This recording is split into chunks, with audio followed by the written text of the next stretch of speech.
10 TV Conclave AP Roadmap presented by Intinta Arogya Sanjeevani, Delta Svari Srihari Panchathulasi Drops. Powered by RGR Herbal Hospitals. Build a healthy society. Associate sponsors KL deemed to be University Vijayawada. Radha TMT Rhino 600 Plus. Subhagruha Projects India Private Limited, Andamaina Uhaku, Pondikaina Rupam. Excella Education Group, the leading overseas EdTech company in India. Venue partner Hotel Ailapuram, Vijayawada. Welcome back to 10 TV Conclave AP Roadmap.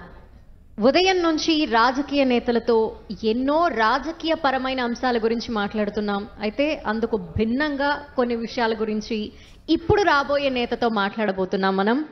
డాక్టర్గా ప్రజలకు ఎన్నో సేవలు అందించారు. ఆంకాలజిస్ట్గా ఎన్నో అవార్డులను కూడా అందుకున్నారు ఆయన.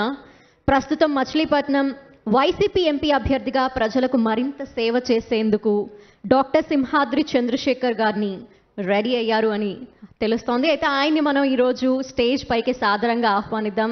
Welcome to 10 TV conclave AP road map sir.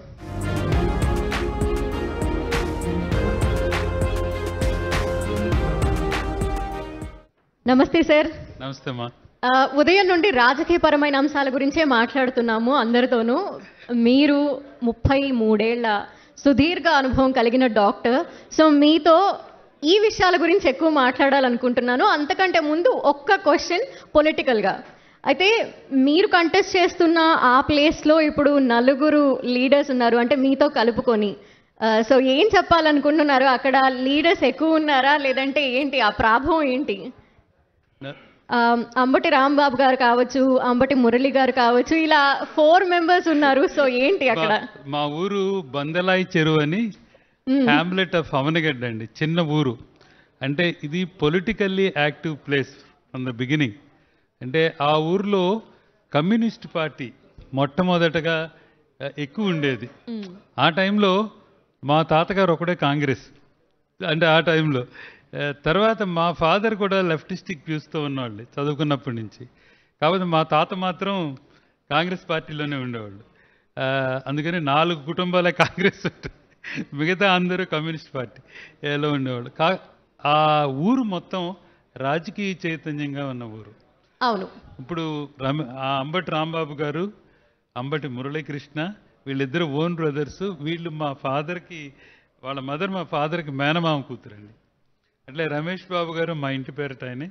ఇంకొకళ్ళు ఇద్దరు ఉన్నారు, మీరు మర్చిపోయారేమో. ఒక ఆయన బిఎస్పి నుంచి చేశారు ఇక్కడ. ఇంకొకళ్ళు పవన్ కళ్యాణ్కి ఎదురుకుండా ట్రాన్స్జెండర్ తమన్నా అని. సో 6 అమ్మా ఈసారి మేము మా ఊరి నుంచి. సో మొత్తం మీదే హవా కనిపిస్తోంది ఆ ప్లేస్ అంతా.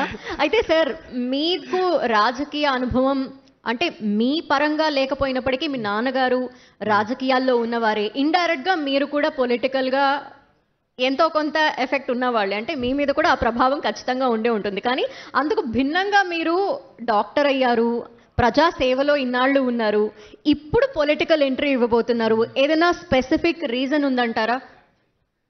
అంటే మా నాన్నగారు 1985లో మొట్టమొదటిసారి అన్నగారు ఎన్టీ రామారావు గారు పిలిస్తే వచ్చారు. ఆయన కూడా అంతకుముందు రాజకీయాల్లో, ప్రత్యక్ష రాజకీయాల్లో లేరు. ఒక సర్ప్రైజింగ్ న్యూస్ చెప్తాను మీకు. ఆయన బీఫామ్ ఇచ్చే వరకు ఎన్టీ రామారావు గారు ఎవరో మా ఫాదర్కి తెలియదు, మా ఫాదర్ ఎవరో ఎన్టీ రామారావు గారికి తెలియదు. ఓకే. ఫస్ట్ బీఫామ్ రెడీ అయింది. బీఫామ్ తీసుకున్న తర్వాత ఇక్కడ గన్నవరం మీటింగ్లో పరిచయం చేశారు, ఈయనే మీ అవనగడ్డ క్యాండిడేట్ అని. అది పరిస్థితి ఆ రోజుల్లో. అప్పటి వరకు ఈయన క్యాండిడేట్ అని ఆయనకి తెలీదు. అప్పుడు ఏంటంటే అన్నగారికి ఒక ఇంటెలిజెన్స్ సర్వే ఉండేది, ఎవరు గెలుస్తారని. అండ్ ప్రత్యర్థి మండల వెంకటకృష్ణారావు గారు అంతకుముందు 83లో గెలిచారనమాట. సో అందుకని ఈసారి మంచి క్యాండిడేట్ని పెట్టామని ఎత్తుకున్నప్పుడు ఈయన పేరు దొరికింది, ఈయన పెట్టేశారు. మీ పరంగా చూస్తే అంటే మీకు జగన్ గారితో కొంత పరిచయం ఉంది. సో ఈ నేపథ్యంలో మరి మీకు ముందే తెలుసా? అంటే నాకు జగన్మోహన్ రెడ్డి గారితో చాలా కాలం నుంచి పరిచయం ఉంది. పోయినసారి ప్రభుత్వంలోకి వచ్చిన తర్వాత ఆయన అన్న నీ సర్వీసెస్ మాకు కావాల్సి వస్తుంది అన్నారు. సో ఎక్స్పర్ట్ కమిటీ మెంబర్గా వేశారనమాట నన్ను. మొత్తం ఆంధ్రప్రదేశ్ అంతా తిరిగాం. అంటే మేము 5 ఉన్నాం. 5 డిఫరెంట్ పార్ట్స్లో డివైడ్ చేసుకున్నాం. నేను కృష్ణా జిల్లా, చిత్తూరు, నెల్లూరు 3 తిరిగాం. అంటే 3 ప్లేసుల్లో. అలా ఇంకొక ఆయన వైజాగ్ అట్లా చేసుకున్నారు. మేము పిహెచ్సిస్, డిస్ట్రిక్ట్ హాస్పిటల్స్, తాలూకా హాస్పిటల్స్ అన్నీ తిరిగి దాన్ని అల్టిమేట్గా ఒక రిపోర్ట్ ఇచ్చామండి ఆయనకి. దాన్నే హెల్త్ రిఫార్మ్స్ కమిటీ రిపోర్ట్ అంటారు. మీరు ఇప్పుడు చూసిన వెల్నెస్ సెంటర్స్, పిహెచ్సిస్, ఆ తర్వాత తాలూకా హాస్పిటల్స్, డిస్ట్రిక్ట్ హాస్పిటల్స్. సో ఈ చూసిన తర్వాత నన్ను అడిగారు, నువ్వు క్యాన్సర్ కూడా అడ్వైజ్ ఇస్తావు కదా అంటే, మేము 3 phases ఇచ్చాం. ఫస్ట్ ఫేజ్ అనేది విశాఖపట్నం, రెండవది గుంటూరు, మూడవది కర్నూలు. అంటే 3 రీజియన్లో 3. దెన్ సెకండ్ ఫేజ్లో వచ్చేటప్పుడు కాకినాడ, నెల్లూరు, అనంతపురం. అంటే ఏంటంటే మనం ఈక్వల్ డిస్ట్రిబ్యూషన్ చేయాలి హెల్త్ కేర్ సిస్టంలో. దీన్ని డీసెంట్రలైజేషన్ అంటాం మేము. అంటే అన్నీ ఒకే చోట. ఇప్పుడు మనకు హైదరాబాద్ ఉందనుకోండి, అన్నీ హైదరాబాద్ వెళ్ళాలి. ఏ కొంచెం తుమ్మినా దగ్గినా ఇప్పుడు ప్రజలందరూ హైదరాబాద్కి వస్తున్నారు. దీన్ని ఏంటి centralisation of health care system అంటారు. ఇది ఎప్పుడూ మంచిది కాదు. అందుకని డీసెంట్రలైజ్ చేద్దామని ఇట్లా చెప్తే ఆయన ఒప్పుకున్నారు. ఇప్పటికీ మనకి కర్నూలు అయిపోతుంది, గుంటూరు రెడీగా ఉంది, విశాఖపట్నం కూడా తయారైపోతుంది. అయితే సార్, మీరు ఇప్పుడు డీసెంట్రలైజ్డ్గా జరిగింది అభివృద్ధి అంటే హాస్పిటల్స్ పరంగా, అభివృద్ధి పరంగా ఇది ముందుకు వెళ్తున్నట్టే కనిపిస్తోంది. అయితే ఇప్పటికీ కూడా ఇంకా కొంత గవర్నమెంట్ హాస్పిటల్స్కి వెళ్ళాలంటే వెనకడుగు వేస్తున్నారు. ప్రైవేట్ హాస్పిటల్స్ ఎంత ఖర్చైనా అది భరించలేకపోయినా సరే వెళ్దామనే ఆలోచిస్తున్నారు. అండ్ వైద్యుల కొరత కావచ్చు, కొన్ని ప్లేసెస్లో నర్సులే వైద్యం చేసేయటం, ఇటువంటివి చూస్తున్నాము. నమ్మకం ఇంకా కలిగించలేకపోతున్నాము అనేది ఉంది గవర్నమెంట్ హాస్పిటల్స్ పట్ల. మరి క్లాసికల్ ఎగ్జాంపుల్ చెప్పినా, మొన్న సీఎం గారు ఎక్కడికి వెళ్ళారు దెబ్బ తగిలినప్పుడు? సీఎం గారు గవర్నమెంట్ హాస్పిటల్కి వెళ్ళారు. మరి అది నమ్మకం కలిగించటమా కాదా? మీకు నమ్మకం కలిగించటమా కాదా? నేను ప్రభుత్వ వైద్యుడిగా 22 సంవత్సరాలు పనిచేశాను. అంటే గవర్నమెంట్ హాస్పిటల్లో వాలంటీర్ రిటైర్మెంట్ తీసుకున్నాను. వాలంటీర్ రిటైర్మెంట్ తీసుకున్న ముందు 22 సంవత్సరాలు పనిచేశాను. అందరూ వచ్చేవాళ్ళు. బోడేపూడి వెంకటేశ్వరరావు గారు వచ్చేవాళ్ళు, నరా రాఘవరెడ్డి గారు వచ్చేవాళ్ళు, పి జనార్దన్ రెడ్డి కాంగ్రెస్ వాళ్ళందరూ వచ్చేవాళ్ళు. అంటే ఏంటంటే ఆ రోజుల్లో రాజకీయ నాయకులకి నమ్మకం అనేది ఉండేది. తర్వాత ఎప్పుడంటే రాజకీయ నాయకుడు కనుక గవర్నమెంట్ హాస్పిటల్ కోసం రావటం మొదలుపెట్టిన రోజున నమ్మకం పెరుగుతుంది. ఇప్పుడు మనందరం కూడా అరే ఆయన వెళ్ళారు కదా, బోడేపూడి గారు వెళ్ళారు కదా అని ఆ నియోజకవర్గం ప్రజలందరికీ ఏమనుకుంటారు, మా నాయకుడు వెళ్ళాడు కాబట్టి మాకు కూడా బాగా చూస్తారని ఒక నమ్మకం కలుగుతుంది. సో రాజకీయ నాయకులు, బ్యూరోక్రాట్స్ వీళ్ళందరూ గవర్నమెంట్ హాస్పిటల్స్కి వచ్చిన రోజునే మనం ఇంప్రూవ్మెంట్ అవుతుంది. నేను చదువుకున్నప్పుడు మాకు ఈఎన్బి శర్మ గారు అనే గొప్ప సర్జన్ కింద చేశాను నేను గుంటూరులో. అప్పుడు కలెక్టర్ రాంబాబు గారు వాళ్ళ రిలేటివ్ని, ఆయనకు కూడా ఏ కొంచెం వచ్చినా కూడా గవర్నమెంట్ హాస్పిటల్కి వచ్చేవాళ్ళు. రాంబాబు గారిని ఒక ఐఏఎస్ ఆఫీసర్ ఉన్నాడు, రిటైర్డ్ రెవెన్యూ సెక్రటరీ. ఇలా రావటం వల్ల ఏంటంటే హాస్పిటలైజేషన్కి, హాస్పిటల్స్ ఇంప్రూవ్మెంట్కి ఎక్కువ అవకాశం ఉంటుంది. అంటే ఈ పైన ఉన్నతాధికారులు, రాజకీయ నాయకులు గవర్నమెంట్ హాస్పిటల్స్కి వచ్చినప్పుడు వాటి స్టేటస్ పెరుగుద్ది, వాల్యూ పెరుగుద్ది. ఎందుకంటే ప్రభుత్వ వైద్యుడిగా నేను చూశాను కాబట్టి నాకు అనుభవం కూడా ఉందండి వీటిలో. అండ్ మొన్న జగన్ గారికి వెళ్ళారు కదా, మీరు ఒప్పుకుంటారా లేదా? ఒప్పుకోవాలి. సో మరి మనం ప్రభుత్వ హాస్పిటల్ మీద మనకు ఉందా లేదా నమ్మకం? ఉంది. సార్, జగన్ గారికి జరిగిన గాయం గురించి ఒకసారి చెప్పండి. అంటే అది తీవ్రత ఎంత ఆ రోజు? అంటే దెబ్బ తగిలినప్పుడు నేను తర్వాత ఎన్నికపాడప్పుడు ఉన్నాను. సో అదేంటంటే యాక్టివ్గా బ్లీడ్ అవుతుందండి. అంటే అది డైరెక్ట్ ఫోర్ హెడ్ దగ్గర కట్ అయిపోయింది డీప్గా. అంటే it is a forceful injury with a sharp object, అంతవరకు ఎందుకంటే నేను కూడా క్యాజువాలిటీలో పనిచేశాను. మీకు ఉస్మానియా క్యాజువాలిటీ అంటే ఒక రోజున 30 ఆపరేషన్లు చేసిన రోజులు వచ్చినాయి. కమ్యూనల్ వైలెన్స్ అని జరిగేది ఒకప్పుడు, ఇప్పుడు లేదనుకోండి. ఒక రోజున 30 సర్జరీలు చేసాం, అంటే స్టాబ్సే. ఇది మాత్రం classical injury with a sharp object came from the near by place. ఆ నియర్ బై అంటే మరీ దగ్గర కాదు, దూరంగానే ఎయిమ్ చేసి కొట్టారు. ఇది డీప్ ఇంజరీ అండి. దెర్ ఇస్ ఒకటి క్లాసికల్ గాడ్స్ గ్రేట్నెస్ అంటే ఐకి తగలలేదు, ఈ నవరగంత అంటారు కదా అది తగలలేదు. ఈ రెండూ జరిగితే ఏంటంటే మనకి లైఫ్ థ్రెటనింగ్ అని, ఐస్ జరిగితే కంటి చూపు పోద్ది. అవును. ఈ లెఫ్ట్ సైడ్ జరిగితే ఏంటంటే అక్కడ బ్లడ్ వెజల్స్ అనేవి ఎఫెక్ట్ అవుతాయి, బ్రెయిన్లో బ్లీడ్ అయ్యే అవకాశాలు ఉంటాయి. నేను అబ్జర్వ్ చేసింది ఏంటంటే ఆయన బస్సులో కొంచెంసేపు ఇటు కొంచెంసేపు అటు తల తిప్పుతూ ఉంటారు. ప్రాబ్లీ అదొక్కటే ఆయన సేవ్ చేసిందని అనుకుంటున్నాను. ఓకే, అండ్ మీ అనుభవంతో చెప్పండి సార్. 108 కావచ్చు, ఆరోగ్యశ్రీ కావచ్చు, ఇదంతా అప్పట్లో జరిగినవే. జగన్ గారి హయాంలో ఇప్పుడు మీరు చూస్తున్నవి ఎంతవరకు ప్రజలకి చేరువలో ఉన్నాయంటారు? ఇంకా ఏం జరగాలంటారు? ఎటువంటి మార్పులతో ప్రజలకి వైద్య సదుపాయాలు ఇంకా చేరువ చేయొచ్చు అంటారు? 108 అనేది ఇప్పుడు అంబులెన్స్ అన్నీ పాడైపోయినాయి. అప్పుడు ఆయన ఒకేసారి అంబులెన్స్లన్నీ కొనాలని వెంటనే ప్రణాళిక సిద్ధం చేసుకుని మొదటిసారి అంబులెన్స్లని కొన్నారు. నా ఎగ్జాంపుల్ చెప్తున్నాను. మా అమ్మ ఇంటి దగ్గర పడిపోయి అవనగడ్డలో ఫ్రాక్చర్ అయినప్పుడు దేర్ ఇస్ నో 108 అంబులెన్స్. ఇది ఇప్పుడో కాదు, 2005లో ఫ్రాక్చర్ అయితే అది మేము విజయవాడ నుంచి ఇక్కడి నుంచి అంబులెన్స్ తెప్పించుకొని అక్కడి వరకు తీసుకురావాల్సి వచ్చింది. అంటే మన సొంత వాళ్ళకి జరిగినప్పుడు 108 అనేది లేనప్పుడు ఎంత కష్టమో నాకు తెలుసు.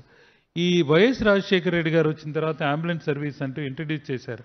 ఆయన చేసిన 2 గొప్ప పనులు ఆరోగ్యశ్రీ, రెండో గొప్ప పని 108 ఫీజు రియంబర్స్మెంట్. ఈ 3 మర్చిపోలేని పనులు. ఎందుకంటే అంతకుముందు నేను చూసేవాడిని ఈ సీఎం రిలీఫ్ ఫండ్ల కోసం ఎమ్మెల్యేలు కీచులాడుకోవటం. మా ఫాదర్నే చూసేవాడిని. మా కోట అయిపోయేది, మాది కొంచెం పూరర్ ఏరియా కాబట్టి ఆయనకు ఒక కోట ఇచ్చేవాడు 10-12 నెలకి. 12 అయిపోతే పక్కన ఎమ్మెల్యేలను అడుక్కోవటం, లేకపోతే నన్ను అడుక్కునేవాళ్ళు, నువ్వు వెళ్ళి ఎవరినన్నా ఆ డాక్టర్ని రికమెండ్ చేయరా. ఆయనేమో మంత్రి, నేనేమో గవర్నమెంట్ ఉద్యోగిని. గవర్నమెంట్ ఉద్యోగిని మంత్రి అడుక్కోవాల్సిన పని లేదు ఎప్పుడు. అంటే ఏంటంటే ఆ పరిస్థితి నుంచి వైఎస్ రాజశేఖర రెడ్డి గారు ఎవరి అవసరం లేకుండా తీసుకొచ్చారు అది ఆరోగ్యశ్రీ. జగన్మోహన్ రెడ్డి గారు దాన్ని ఏం చేశారంటే ఆ ఆరోగ్యశ్రీ రూపురేఖలనే మార్చేశారు. అంటే ఇంతకుముందు కొన్ని వ్యాధులకే ఆరోగ్యశ్రీ ఉండేది. ఇప్పుడు 1000 రూపాయల పైన ప్రతి ఖర్చు 3000 జబ్బులను ఇంక్లూడ్ చేసి అది 25 లక్షలకు పెంచారు. పెంచడంతో చాలా వరకు వ్యాధులన్నీ కవర్ అయిపోయినాయి. కొన్నిటికి మీకు క్లాసికల్ ఎగ్జాంపుల్ చెప్తాను. ఒక కిడ్నీ ట్రాన్స్ప్లాంట్ ఉంది అనుకోండి, పేదవాడికి రావచ్చు, డబ్బున్నోడికి రావచ్చు. అది 3 లక్షల నుంచి 5 లక్షల్లో కాదు మామూలుగా. ఎందుకంటే సర్జికల్ టైం ఎక్కువ అవుతుంది, ఈ ఖర్చులు ఎక్కువ అవుతాయి. అందుకని అవి పెంచడం జరిగింది. దాని వలన చాలామంది బాగుపడ్డారండి. And this has to be address sir. ఎందుకంటే చదువుకునే స్టూడెంట్స్, అందులోనూ మెడికల్ విద్యని అభ్యసించే స్టూడెంట్స్ మన రాష్ట్రం నుంచి చాలా తక్కువ మంది ఉన్నారు అనేది ఒప్పుకుంటారా? ఒప్పుకోను. ఎందుకంటే మీరు అబ్జర్వ్ చేస్తే మన రాష్ట్రం నుంచి మెడికల్ కాలేజీలో చదువుకున్న వాళ్ళు చాలామంది ఉండేవారు. మేము చదువుకున్నప్పుడు మొత్తం కంబైన్డ్ స్టేట్లో చదువుకున్నాను నేను. కంబైన్డ్ స్టేట్లో 8 మెడికల్ కాలేజీలు ఉండే. ఇది కాక మన ప్రజలందరూ అప్పటికే, ఎస్పెషల్లీ కృష్ణా జిల్లా ప్రజలు చాలా చైతన్యవంతులు.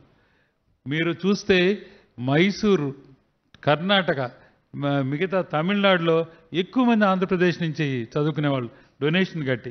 అప్పుడు డొనేషన్ చాలా తక్కువగా ఉండేది. వెరస్ అంటే ఇక్కడ చదువుకోవడం కంటే వేరే రాష్ట్రాలకు వెళ్ళి చదవడమో లేదంటే అబ్రాడ్కి వెళ్ళి చదవటమో ఇటువంటివి ప్రిఫర్ చేస్తున్నారు. లేదమ్మా, అది అబ్రాడ్కి వెళ్ళి చదువుకున్నప్పుడు మేమందరం ఇక్కడ స్టూడెంట్స్మే కదా.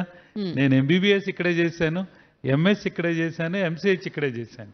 ఎందుకు వెళ్తున్నారు మీరు అడిగిన క్వశ్చన్. అప్పుడు ఏంటంటే మాకు 8 మెడికల్ కాలేజీల్లో సీట్లు ఉన్నప్పుడు దానికి ప్రపోర్షనేట్గా PG సీట్లు ఉండేవి కాదు. అంటే నాకు జనరల్ సర్జరీ ఇష్టం. సర్జికల్ సీట్స్ మొత్తం మీద మన ఆంధ్రప్రదేశ్లో 15-16 ఉండేవి. మరి ఇన్ని వందల మందికి సీట్ రావాలంటే మీరు ర్యాంక్ పెరగాలి. ర్యాంక్ పెరగటం కష్టం కదా. అందుకని మేమందరం ఏం చేసామంటే PGIకి వెళ్ళాం. చండీగఢ్కి, ఆల్ ఇండియా ఇన్స్టిట్యూట్ నిండా ఆంధ్ర వాళ్ళే. అంటే అప్పుడు కంబైన్డ్ స్టేట్లో ఉన్న ఆంధ్రప్రదేశ్లో వాళ్ళే ఆ 2 ఆల్ ఇండియా ఇన్స్టిట్యూట్ కానీ, PGI కానీ, జిప్మర్ కానీ నిండిపోయారు. ఒక దశలో అక్కడ ఉన్న వాళ్ళు మమ్మల్ని ఏంటి ఈ అదవాళ్ళు ఎక్కడి నుంచి మా మీద పడుతున్నారని తిట్టుకున్న రోజులు. అట్లాంటి పరిస్థితి ఉండేది. అది మీరు ఇక్కడ సీట్ రాని వాళ్ళు మిగతా చోట మనకు అవకాశం లేనప్పుడు బయటికి వెళ్ళి చదువుకున్నారు. అంతేగాని మన విద్య, మన స్పెషాలిటీ ప్రపంచంలో దేనికి తక్కువ కాదు. అండ్ ఇంకోటి కూడా చెప్తున్నాను, మనకున్న ఎక్స్పీరియన్స్ అంటే యాజ్ అ సర్జన్గా తీసుకుంటే మీరు ఎంఎస్ ఆ రోజుల్లో మేము చదువుకునేటప్పుడు కానీ ఎప్పుడైనా బయటికి రాగానే వీడు సర్జరీ చేయగలడని ధైర్యం ఉండేది. యూకే వెళ్ళి ఎఫ్ఆర్సిఎస్ చేసినా కూడా చదవటం వరకే కానీ ప్రాక్టికల్ ట్రైనింగ్ అనేది అంత బాగుండేది కాదు. తర్వాత వాళ్ళు రిజిస్ట్రార్షిప్ పని చేసేవాళ్ళు. అంతేగాని మన ట్రైనింగ్ని ఎప్పుడు ఇన్సల్ట్ చేయొద్దు. మన ట్రైనింగ్ ఎప్పుడు గొప్పదే. ఇప్పటికి కూడా మన ఎంసీహెచ్ ట్రైనింగ్, ఎంసీహెచ్ మందయాన్ ట్రైనింగ్ నేను యుఎస్లో కూడా చూశాను. సర్జికల్ ఆంకాలజీ మెమోరియల్ స్లోన్ కేటరింగ్లో చూశాను. మన దగ్గర ట్రైన్ అన్న వాళ్ళు వాళ్ళకంటే ఏమాత్రం ఇన్ఫీరియర్ కాదు. ఖచ్చితంగా మన దగ్గర ఎక్స్పర్టైజ్ ఉంది, అందులో ఏమాత్రం సందేహం లేదు. బట్ ఏంటంటే సార్, ఇక్కడ ఇంజనీరింగ్కి వెళ్ళే స్టూడెంట్స్ కావచ్చు, ఇతరత్ర కామర్స్ కోర్సెస్ కావచ్చు, వాటికి వెళ్ళే రేషియోతో మనం కంపేర్ చేసినప్పుడు మాత్రం ఈ రేషియో కొంత కోయర్స్ అవుతుంది అనేది లేదు, నేను ఒప్పుకోను. ఇది కూడా ఒప్పుకోరు. ఎందుకంటే ఇప్పుడు పీజీ సీట్లు బాగా పెరిగినాయి. మేము చదువుకున్నప్పుడులా లేదు. అప్పుడు ఏంటంటే ఒక 50 మంది రాస్తే, నేను ఎంసీహెచ్ చేసినప్పుడు 2 సీట్లు ఆల్ ఇండియాలో, 150 మంది రాశారు, ఇద్దరికి వచ్చింది అంతే. అట్లాంటి ఇప్పుడు ఎంసీహెచ్ సీట్లు 300 అయినాయి. సో ప్రపోర్షనేట్గా ఈ ఆపర్చునిటీస్ కూడా పెరిగినాయి. ఇంజనీరింగ్కి ఎందుకు వెళ్తున్నారు మీరు అడిగారా ఇప్పుడు? ఎందుకంటే వీళ్ళందరికీ అమెరికాలో వెళ్తే డాలర్స్ లెక్కేసుకుంటారు.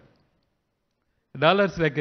ఇక్కడ ఇంజనీరింగ్ ఇప్పుడు మన ఇంజనీరింగ్ కాలేజీలో చేస్తే అక్కడ వాడు ఉద్యోగం ఇవ్వడు కదా. సో మాస్టర్స్ చదివిన వెంటనే వాళ్ళకి ఫైనల్ ఇయర్లోనే ఏదో ఒక ఉద్యోగం దొరుకుతుంది.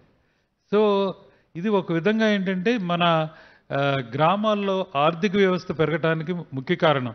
మా ఊరు నుంచి, మాది చిన్న ఊరు, ఇప్పుడు 4 ఎమ్మెల్యేలు అని చెప్పారే, ఆ ఊరు నుంచి ఒక 100 మంది వెళ్ళి ఉంటారు ఈ ఎంఎస్ చదివి అక్కడ ఉద్యోగాలు చేస్తున్న వాళ్ళు. సో వీళ్ళందరూ ఏంటంటే వైఎస్ రాజశేఖర రెడ్డి గారు వచ్చిన తర్వాత చాలామంది, ఎక్కువ మంది ఫీజు రియంబర్స్మెంట్ మూలాన్ని చదువుకుని వెళ్ళిన వాళ్ళు ఉన్నారు. ఇలా చాలామంది ఉన్నారండి. మీరు ఇప్పుడు ఎంపీగా కంటెస్ట్ చేస్తున్నారు. సో మీరు ఎటువంటి మార్పులు కోరుకుంటున్నారు రాష్ట్రంలో? అండ్ మీ నియోజకవర్గ పరంగా చూసుకుంటే వైద్య సేవల పరంగానే కాకుండా రాజకీయ అంశాల పరంగా కూడా ఎటువంటి మార్పులు మీరు తీసుకురావాలని కోరుకుంటున్నారు? నాకు 3 ఇష్టం అండి: విద్య, వైద్యం, సంక్షేమం, అభివృద్ధి. ఈ 4. ఈ విద్య అనేది ప్రతివాడికి అందుబాటులో ఉండాలి. నేను జిల్లా పరిషత్ స్కూల్లోనే చదువుకున్నాను, కాన్వెంట్ స్కూల్లో చదువుకోలేదు. జిల్లా పరిషత్ స్కూల్లో చదువుకున్నప్పుడు మా స్కూల్ మొత్తానికి ఒక్క టాయిలెట్ కూడా లేదు. ఒక ప్రిన్సిపాల్ అంటే హెడ్ మాస్టర్ అనేవాళ్ళం, ఆయన రూమ్లోనే ఒక టాయిలెట్ ఉండేది. సో ఇట్లాంటి పరిస్థితి నుంచి ఇప్పుడు మా జిల్లా పరిషత్ స్కూల్ చూడండి. ఇది విద్య అనేది అభివృద్ధి చెందాలి. అంటే ఈ విద్య అనేది మన పిల్లల హక్కు. ఇది మనం ఒకళ్ళు ఇచ్చేది కాదు. They have every right for an education. They have right to ask for their education. Number 2, the విద్య తర్వాత వైద్యం ఆర్ ఆరోగ్యం. That is also a part of the government responsibility or a society responsibility. అంటే ఇప్పుడు మనకి జేబులో డబ్బులు లేకపోయినా ఒక హాస్పిటల్కి వెళ్ళి వైద్యం చేసుకోవటం అనేది మనకి అవైలబుల్గా ఉండాలి. మనం అమెరికాలో ఏం కార్డు లేకపోతే చచ్చిపోతాం. అంటే వాడు ఎవడు చూడను కూడా చూడు, ఫస్ట్ అడిగేది మీకు ఇన్సూరెన్స్ ఉందా అని అడుగుతారు. మన దేశంలో అది లేదు ఇంతవరకు. ఇన్సూరెన్స్ ఉన్నా లేకపోయినా ఏ గవర్నమెంట్ హాస్పిటల్కి వెళ్ళినా మీకు వైద్యం జరుగుతుంది. అది సెకండ్ ఇంపార్టెంట్. మీరన్న పాయింట్ కూడా కరెక్టే. ఈ గవర్నమెంట్ హాస్పిటల్స్ కనుక మనం over a period of time వాటి క్రెడిబిలిటీ కనుక పెంచగలిగితే, మెయిన్లీ ఫెసిలిటీస్ ఉన్నాయి, మనం క్రెడిబిలిటీ కనుక పెంచగలిగితే, ఎలా పెంచుతాం? వాళ్ళకు వచ్చే రోగుల సంఖ్య ఎక్కువ. సో వీళ్ళని సిస్టమటైజ్ చేసి శానిటేషన్ అయిన ఇంప్రూవ్ చేసి, ఇప్పుడు చాలా వరకు ఇంప్రూవ్ అయింది, ఇంప్రూవ్ చేసినప్పుడు వీళ్ళకు కూడా వస్తాయి. సో 3వది సంక్షేమం. సంక్షేమం గురించి చాలామంది చాలా అభిప్రాయాలు ఉన్నాయి. నేను కూడా ఊర్లో పుట్టినవాడిని, నాకు తెలుసు. ఈ మధ్యన కూడా పూర్వం కూడా తిరిగాను, 20 ఏళ్ల కిందట ఊర్లో తిరిగాను. ఇప్పుడు చూస్తే వాళ్ళ ఇంటికి వెళ్ళి చూస్తే మనకు నిజంగా అర్థమైపోద్ది. They deserve or not. వాళ్ళ ఇంట్లో 2 ముసలివాళ్ళు తాటాకుల పాక, ఆ రెల్లుగడ్డ అంటారు, మీకు తెలీదు, రెల్లుగడ్డి మీద ఉన్న పాక, ఫ్యాన్ ఉండదు, ముసలాయన ముసలమ్మ ఉంటారు, ఓ చిన్న స్టవ్ పెట్టుకునో ఉంటారు.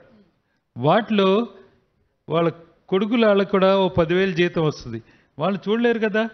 నేను అడిగాను ఏంటమ్మా అంటే, 3,000 రూపాయలు వస్తుంది బాబు ఫస్ట్ తారీఖుకి, మాకు బియ్యం ఉచితంగా వస్తాయి, కొద్ది గొప్ప కొనుక్కుంటాం మేము కూరగాయలు, ఈ మందులు ఫ్రీగా వస్తున్నాయి, బియ్యం తక్కువకు వస్తున్నాయి, 3,000 మాకు సరిపోతుందని చెప్పారు.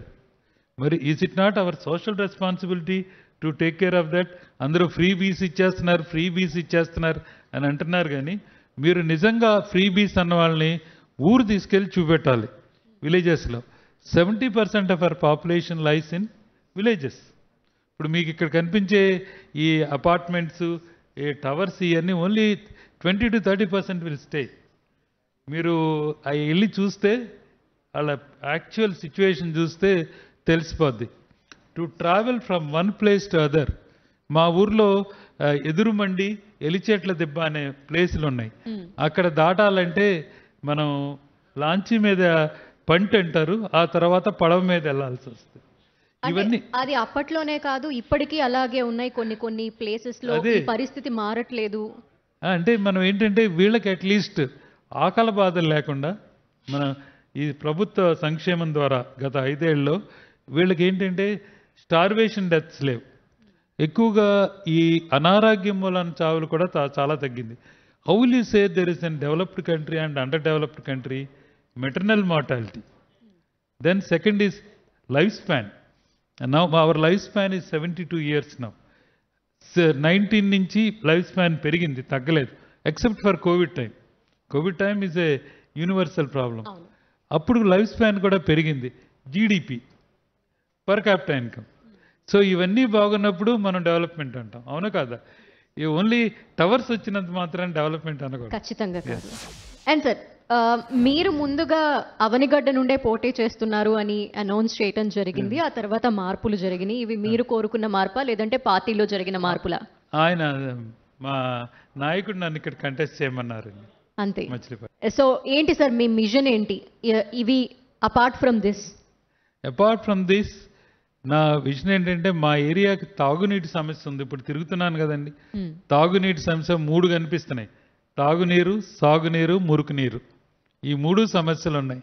ఈ 3 సమస్యల మీద మా సీఎం గారి దృష్టికి తీసుకెళ్ళాలి. అది ఇప్పుడు ఉన్న ఎమ్మెల్యేలు అందరూ పాపం దానికోసం చాలా కష్టపడుతున్నారు, ఈ నీటి సమస్య కోసం.